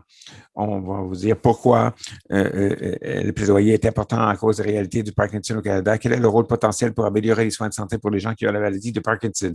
Ce que j'aimerais faire maintenant, c'est de partager certains détails des prochaines réunions de table ronde. Parkinson Canada reconnaît l'importance d'entendre différentes perspectives, différents points de vue parce que nous vivons dans un pays qui est si diversifié. Entendre les gens d'un peu partout au pays va être très important pour le travail de plaidoyer qui s'en vient pour améliorer les résultats et pour bâtir un cadre national pour Parkinson Canada.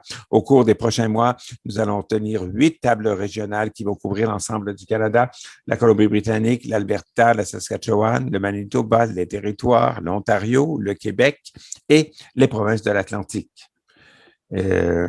Dans ces tables rondes, on cherche la participation de toutes sortes de points de vue.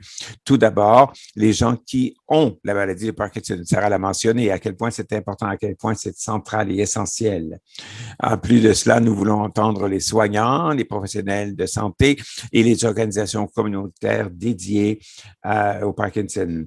Nous sommes très contents de voir toutes les organisations de Parkinson se joindre à nous qui se préoccupent de cette stratégie. Collectivement, nos tables rondes vont engager plus de 1000 personnes au Canada.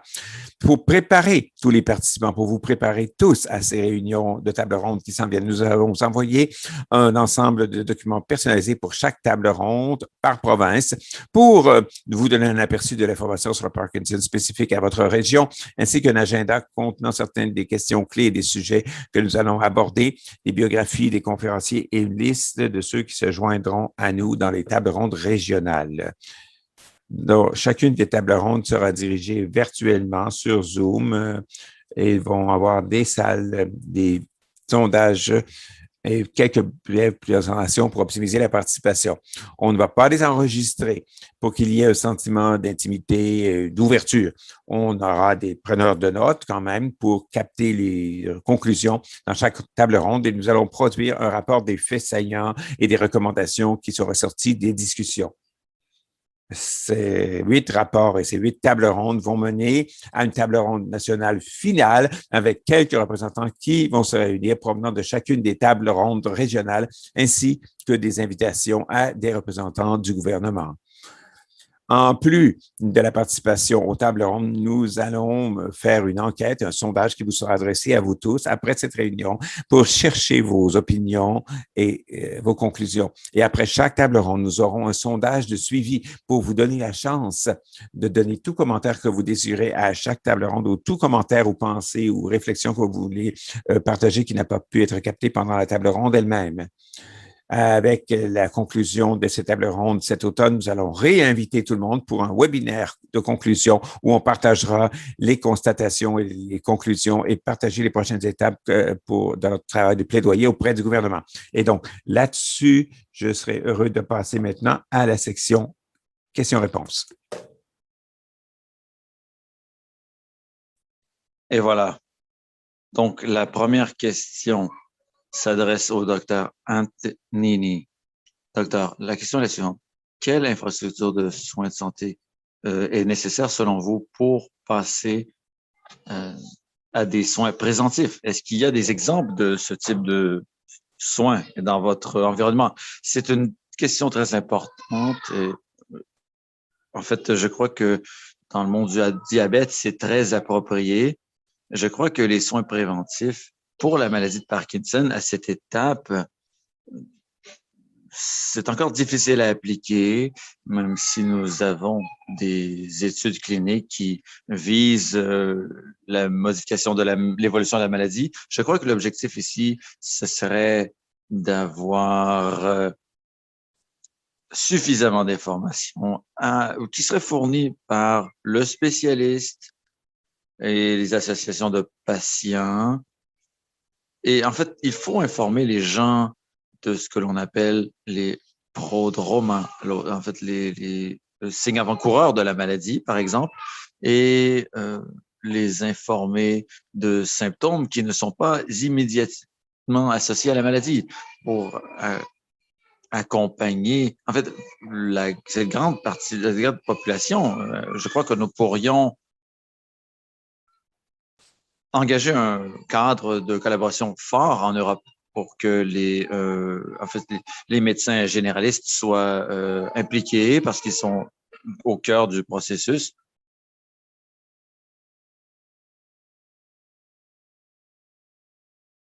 Et ils collaboraient avec des centres de soins, des hôpitaux pour filtrer justement cette information, pour en faire en fait de l'information assimilable, et ça permettrait éventuellement de créer des programmes de prévention de la maladie, comme la maladie de Parkinson.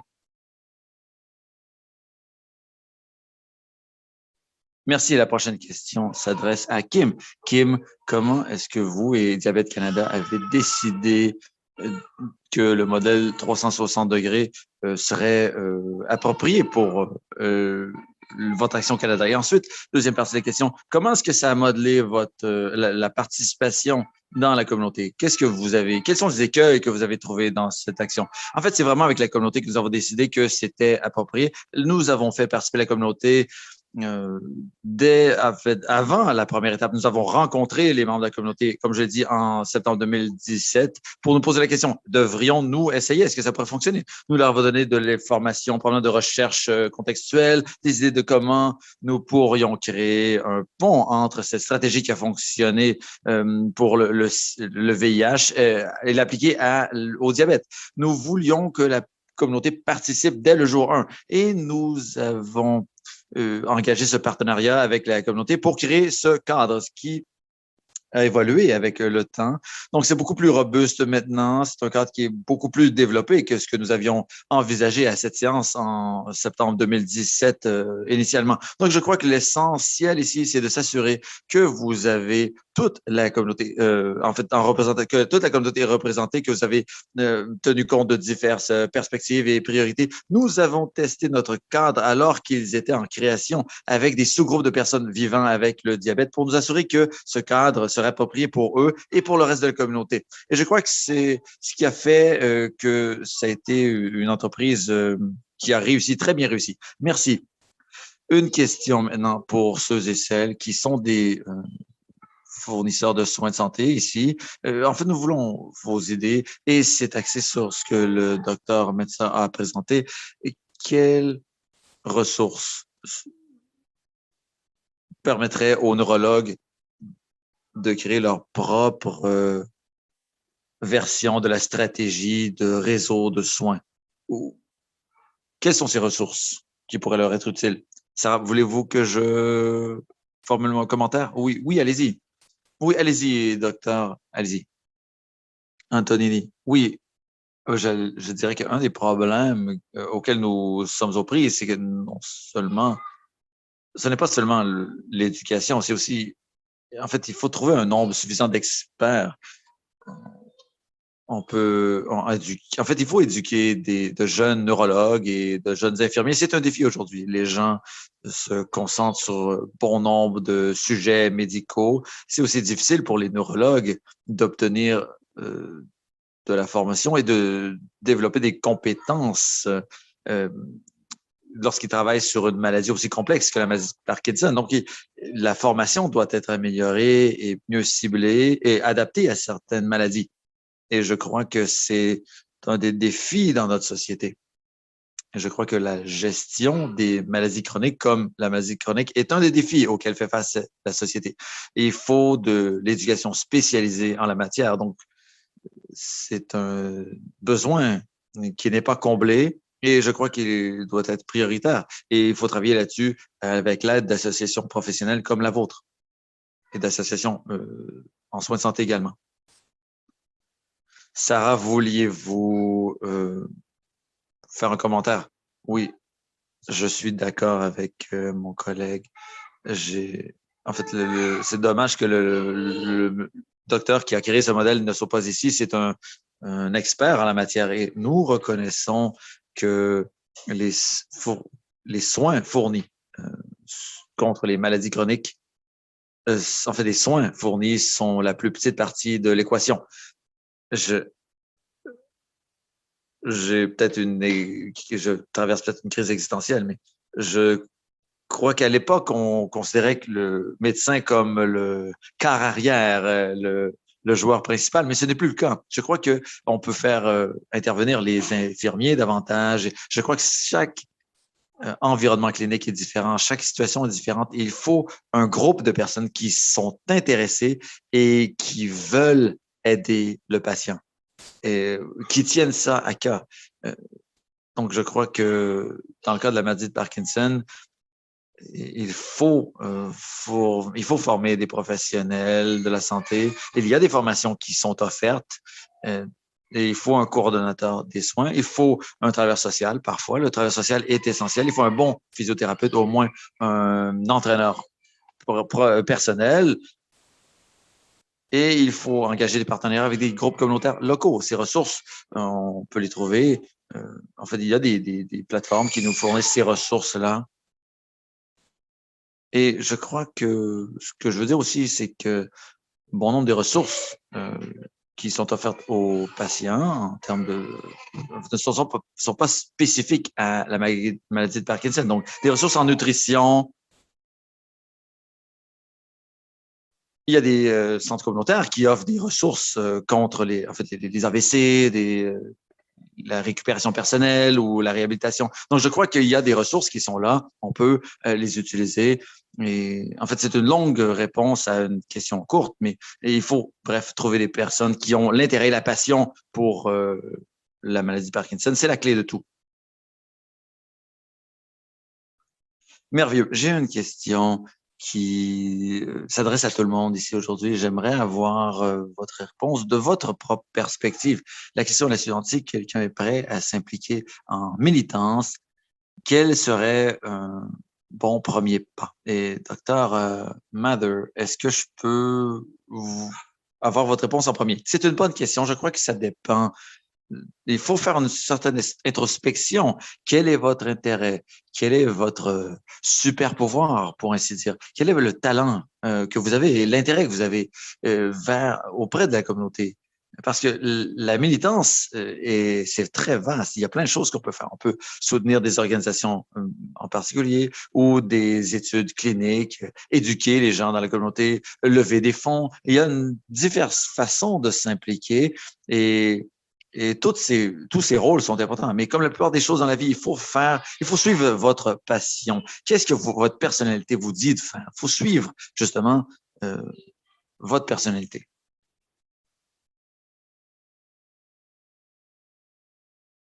Kim, allez-y. Oui, excusez-moi. Je voulais ajouter quelque chose. Je crois que le docteur Mather l'a très bien dit. Et c'est important, et je l'ai déjà dit, j'ai dit dans ma conférence, mais on ne peut pas sous-estimer l'importance ni la valeur de l'histoire personnelle, votre histoire personnelle. Si j'avais $1 chaque fois qu'on me disait que le fait que je parlais de mon histoire avait influencé des personnes et ça a été un élément clé dans leur propre militance et leur engagement, je crois que je serais millionnaire. Mais donc, pensez à votre passion. Quelle est votre passion? Qu'est-ce qui vous intéresse vraiment? Qu'est-ce qui vous tient à cœur? est-ce que vous êtes à l'aise? Qu'est-ce qui vous rend à l'aise? Donc, je crois que l'intersection de ces questions, c'est l'élément clé pour trouver votre domaine de militance.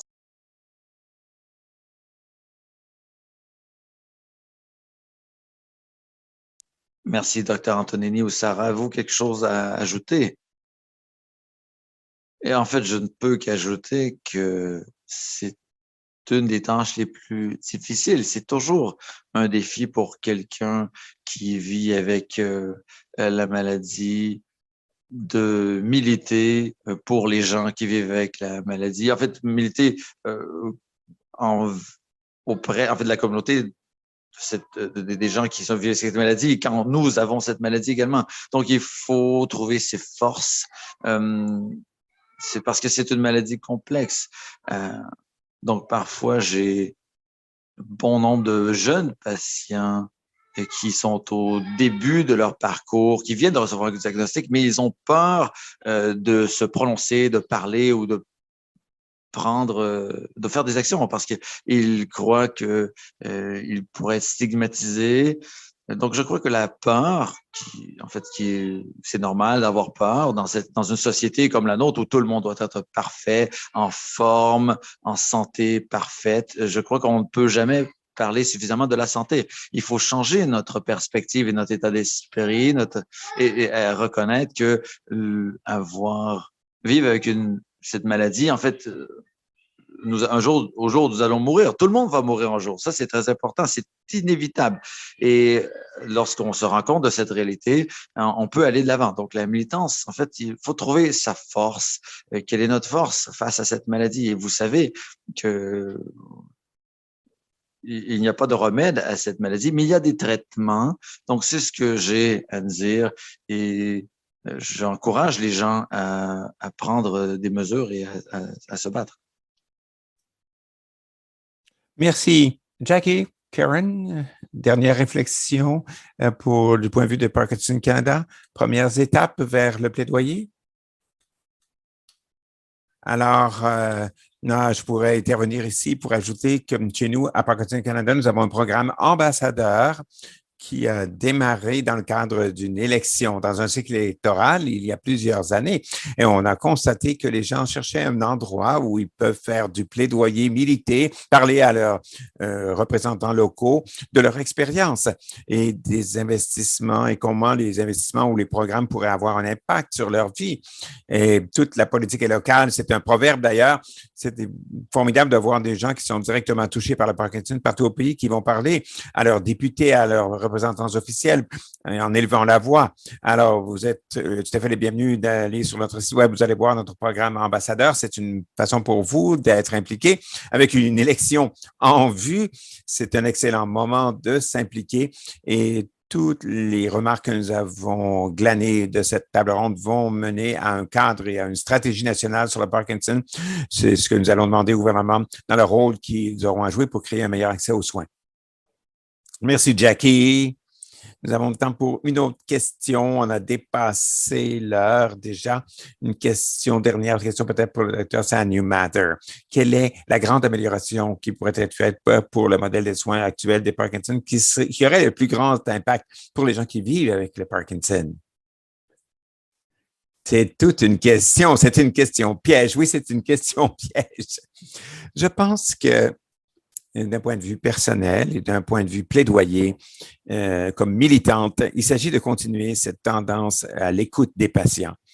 Vraiment, les patients, particulièrement dans une maladie comme le Parkinson, les patients sont si variés, leurs expériences sont très uniques.